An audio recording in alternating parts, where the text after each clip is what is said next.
Madame, mademoiselle, monsieur, bienvenue à Metro News. Voici les principaux titres qui seront développés aujourd'hui. Le nombre de personnes infectées par le Covid-19 continue de s'alourdir en Haïti. 2 nouveaux cas sont recensés ces derniers jours.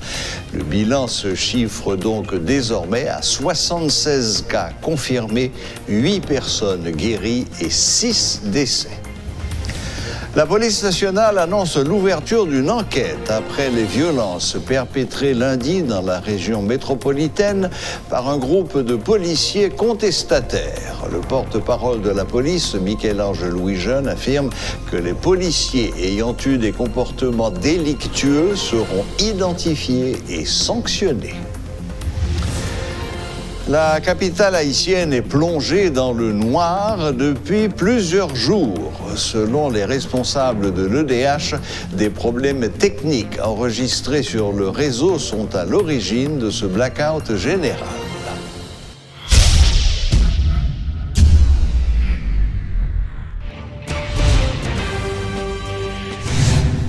Le dernier bilan du ministère de la Santé, publié le 27 avril, fait état de 2 nouveaux cas de coronavirus dans le pays. Le bilan se chiffre désormais à 76 cas confirmés, dont 8 malades guéris et 6 décédés. La commune la plus touchée reste Delma, avec 18 cas, suivi de Pétionville avec 13 cas. Avec 8 cas, Tabar et Fort-Liberté sont en nette augmentation, alors que les chiffres restent stable dans les autres localités abritant des malades. Voyons ce qui se passe dans le monde. 3 800 000 personnes ont contracté le coronavirus depuis son apparition en décembre dernier et plus de 212 000 en sont mortes. Un tiers des malades, soit 1 million, sont des Américains et aux États-Unis, 56 000 patients sont décédés de la maladie. En Europe, l'Italie, l'Espagne, la France et le Royaume-Uni ont eu entre 20 et 30 000 morts. Et jusqu'ici, c'est en Belgique que le taux de mortalité est le plus élevé. 2 pays doivent présenter ce mardi leur plan de déconfinement progressif. Il s'agit de la France et de l'Espagne. Le maire de Pétionville, Dominique Saint-Roch, n'écarte pas la possibilité d'imposer le confinement dans sa commune si la situation le nécessite. L'édile a fait valoir que ce type de mesure a eu des effets bénéfiques dans de nombreux pays et pourrait s'avérer vital à Pétionville qui compte désormais plus de 500 000 habitants. Je dis, nous avons arrêté communal que nous voyons le ministère hiérarchique, le ministère intérieur, pour qu'il soit capable de nous nos objections sur lui. Nos objections lui accordées sont arrêtées que nous pouvons voir dans le moniteur pour publication. Et là-dedans, le port du masque est obligatoire. On est obligé d'un masque ou bien on toile, on est capable de dire qui bouche orifice lio qui pour empêcher que s'il a parlé avec un monde de près que postillon saute dans bouche liant pas capable de tomber sous le bon bouche l'autre là ou bien dans tuyau pour infecter monde. Donc nous dit que un point central c'est que port masque là est obligatoire. Tout citoyen qui pour circuler dans ville là l'obligé pourtant on masque ou bien on toile, on mouchoir qui bouche orifice lio, c'est tout citoyen. Sous peu parce que là, nous jouons une objection, nous allons le voir dans le moniteur pour publication correctement, c'est l'enlevé de la loi pour qu'il soit capable de force de loi. Donc pendant toute la période, pendant toute période coronavirus là, les poils gain exigence. Parce que ce qui est arrivé, Wendell, c'est que jeudi, nous nous rendons compte que nous avons un cas, 2 cas. Nous venons 7 cas, et en 2 fois là, quand nous venons nous pas 10, il faut que le plus que doublé. Donc, un jour, nous devons lever ces 20 qui viennent joindre nous, un jour, nous devons lever ces 30 qui viennent joindre nous. Donc, ça veut dire que la maladie, c'est augmenter là pour augmenter. Au quotidien, chaque jour là, un chiffre qui a sorti. Donc, nous pas qu'à jouer là-dedans. Dans un pays là, regardez qui peut passer par étape confinement, même dans un pays, que l'Italie, que les États-Unis, que l'Espagne, que la France, et tout obligé de passer par bon, la France, le pays, mon bâton. Bon, moi-même, pas directement décider ce qui ça pour faire, mais il faut que la justice et la police prennent disposition. La branche de l'opposition haïtienne, dénommée Secteur démocratique et populaire, a procédé ce mardi à la remise de plusieurs lots de matériel de prévention contre le coronavirus à ses différents représentants dans les 10 départements du pays. Selon les responsables de cette structure politique, cette opération doit être perçue comme étant le lancement d'une campagne de sensibilisation contre la pandémie du Covid-19. Suivez les explications de Marjorie Michel du secteur démocratique et populaire. Nous-mêmes, dans le secteur démocratique populaire, nous mettons campé dans 10 départements pays, brigade communautaire, qui là pour accompagner la population, informer, sensibiliser, aider le faire voir le passé, faire geste solidarité avec lui. Jean ça commence à faire dans le nord, nord-ouest avec la Tibonite. Et qu'a privé sur tout département pendant ces semaines. N'a demandé pour la population, entendre recommandations brigadiers, appliquer principe et mesures prévention. Brigadier communautaire a bien pour remettre nous quelques matériel qui a aidé nous à faire prévention. C'est pour nous partager avec Sila qui pas arriver joindre. C'est pour nous montrer nous qu'a fait solidarité et discipline tous les âmes peuple là pour nous croire maladie gens nous habitués faire ça. Secteur démocratique là toujours rempli de voiles, n'a accompagné peuple là dans moment difficile. N'a continué même gens nous qu'on fait dans mobilisation pour moun qui blessé, qui l'hôpital, qui dans prison, pour enterrement et toute l'autre bagaille dans mesure nous capable, n'a toujours continué faire. N'a profité du peuple haïtien. Nous pas gain l'intention pour nous faire travailler l'État dans place li. Parce que comme pays avec moyens c'est dans main lié. N'a exigé pour peuple la joindre service. N'a exigé pour l'hôpital yo joindre équipement et matériel nécessaire pour répondre à besoin maladie coronavirus là. N'a exigé pour yo rendre effectif promesse yo te fait pour professeur yo. N'a demandé pour moun qui dit dans tête l'État bay toute assistance sociale et économique à la population dans moment spécial ça. Peuple a pral obligé à chercher yo parce que si yo pas joindre ni ça qui t'est passé dans veille là, il pas passer dans enterrement. Coronavirus là pas trop calibé. Dans sa première réaction, plus d'un mois après le début de la crise du coronavirus en Haïti, le Corps Groupe recommande un effort collectif et une gestion transparente de la pandémie.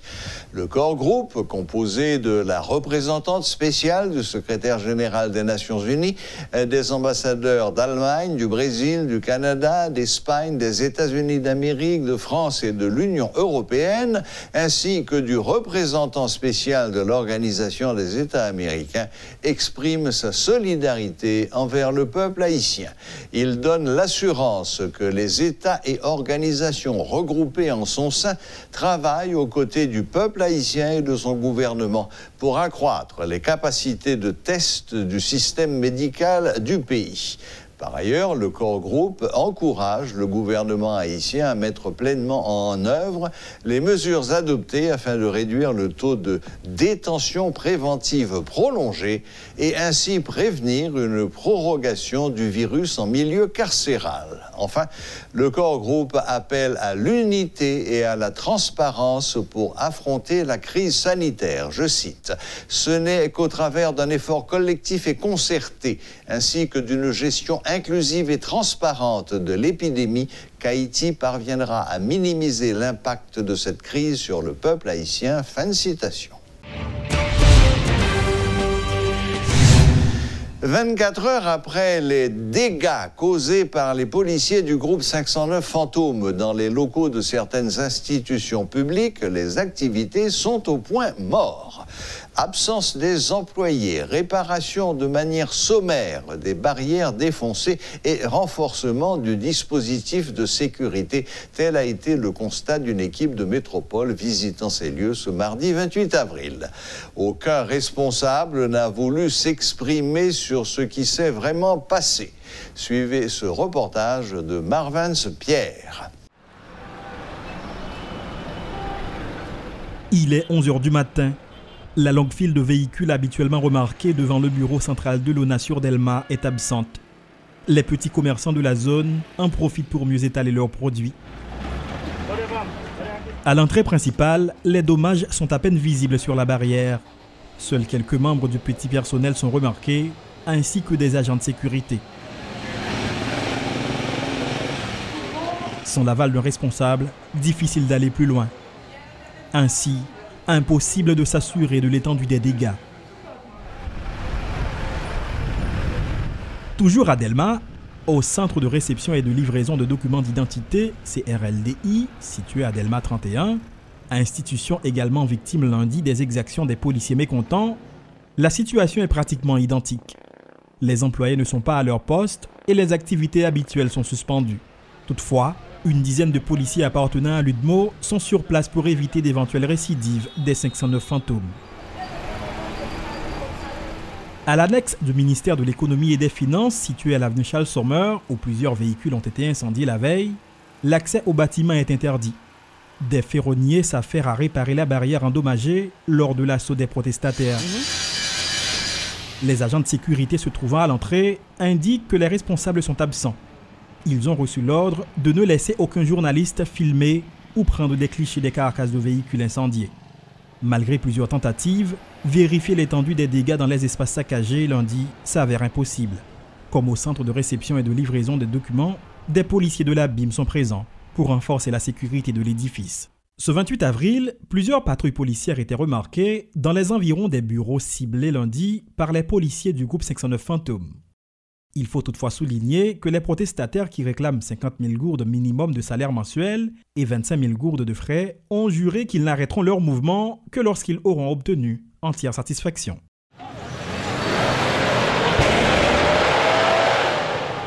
Au niveau de certains bureaux, l'accès est totalement interdit. Par contre, au centre de réception et de livraison de documents d'identité, un important dispositif de sécurité est remarqué. Toutefois, l'on se demande si les policiers présents pourront empêcher le groupe 509 Fantômes de récidiver. Les autorités policières haïtiennes ont lancé une enquête après les violences perpétrées lundi dans la région métropolitaine par un groupe de policiers contestataires. Les enquêteurs de la police judiciaire s'évertuent à identifier les propriétaires de 2 véhicules saisis lors d'affrontements avec les manifestants du groupe dénommé Fantôme 509. Le porte-parole de la police, Michel-Ange Louis-Jeune, affirme que les policiers ayant eu des comportements délictueux seront identifiés et sanctionnés. Le commissaire Louis-Jeune s'étonne du comportement des policiers, arguant que les autorités gouvernementales ont déjà agi sur les principales revendications de ces policiers. Il cite entre autres l'ajustement de la carte de débit à 10 000 gourdes, le paiement des arriérés de salaire et l'autorisation de fonctionnement du syndicat de la PNH. Le porte-parole de la police affirme que les premiers éléments disponibles témoignent d'une manipulation des policiers par des entités externes.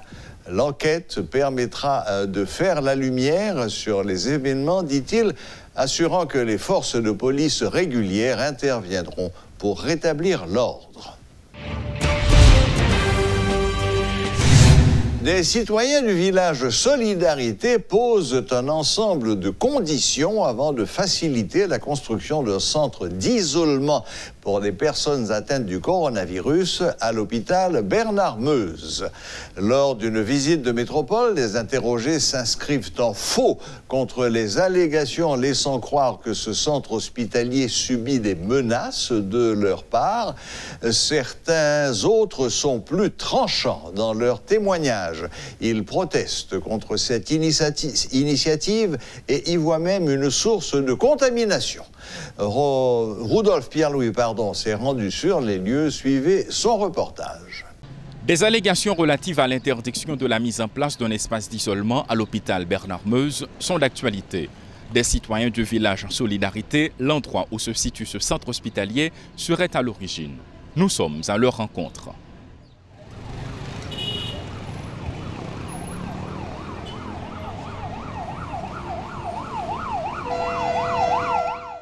C'est plus qu'un patrimoine au regard de nombreux citoyens du village Solidarité. L'hôpital Bernard-Meuse ne saurait faire l'objet de menaces dans l'exercice de sa mission. Y installer un centre d'isolement des cas suspects de coronavirus serait logique de l'avis de ce jeune citoyen. Moi-même, il y a des gens qui rencontrent, ils disent même si demain, si il y a un centre coronavirus, si un corona t'apprend, yo pas ouais même qui pral montrer mi balai yo t'a bien aimé gen on centre là et puis deuxièmement m'a regardé dans message administratrice nan voyer administratrice nan dit comme ça li gen jusqu'à 20 au lieu pour nous t'a dit t'a 20 nous t'a remet gen 40 centres nous t'a remet gen 50 centres au contraire c'est pression nous t'a mettre sur l'état pour venir porter aide by métro by Bernamez pour Bernamez capable de servir nous. De notre côté, certains posent des conditions avant que ce projet se matérialise.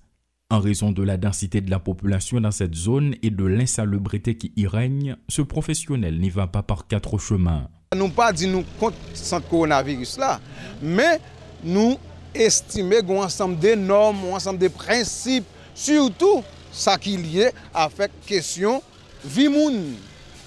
On sent coronavirus, logiquement, là n'a regardera et ça et maladie a fait dans le monde. L'État supposé dans une zone isolée par rapport à danger qui posait sous lui. Il n'a jamais été question d'incendier l'hôpital selon ce groupe de citoyens. Des rencontres ont eu lieu sur une éventuelle mise en place d'un centre d'isolement et un document d'une 12aine de pages a été publié en guise de synthèse, explique-t-il.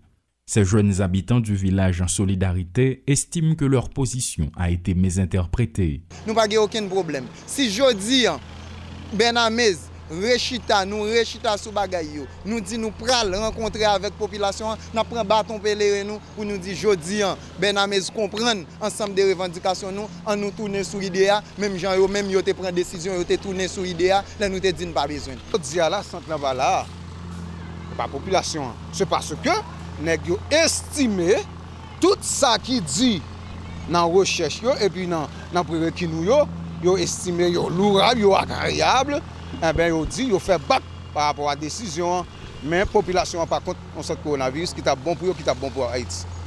Entre ceux qui comprennent la nécessité d'un centre d'isolement et ceux qui posent des conditions, il y en a de plus radicaux. Centre là pas bon là pour nous parce que zone là sont zone qui habitable lié et maladie sont maladie tragique que lié. Parce que yon genre de maladies comme ça. Je pense que ça son côté mettre dans côté qui plus reculé. Non espace côté qui pas tellement côté pas gen moun cap fait aller venir. Là en dedans là son village lié. Un autre point qui entre en ligne de compte, la présence de petits commerçants qui approvisionnent régulièrement le personnel de santé. Ils estiment être les premiers menacés en cas de contamination au sein de l'hôpital Bernard Meuse. Oui, il y a des gens qui même qui travaillent, employés qui travaillent, qui viennent acheter même. Yo tient à ce que pour ne pas toucher le récipient, ça y récipient ni pas le toucher avec. Une fois que yo fin bon problème, c'est mettre dans la valise, prendre Clorox, laver même rapide. Parce que même moi-même parfois me connais, me connais tellement stressé, me connais pas. La peur que la population soit infectée, le manque de connaissances sur le Covid-19, autant de points qui expliquent les réticences, voire l'opposition des riverains à un éventuel centre d'isolement.